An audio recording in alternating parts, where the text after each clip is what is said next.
Это пишет этот, Храпов, видимо, писал. Земля тряслась, волною колебания был опрокинут город Ашхабад.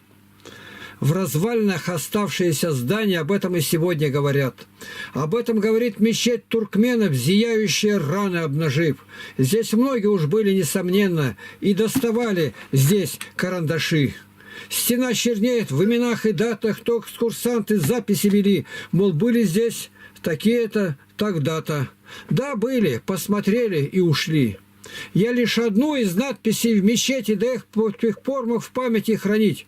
Вот строить научусь, и стены эти я постараюсь вновь восстановить.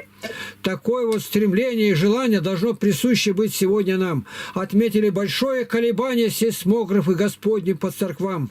Вот здесь видны проломы в Доме Божьем, а там сошли с фундамента столпы, и гнется трость предутонченной ложи, и вновь Христос хулится средь толпы.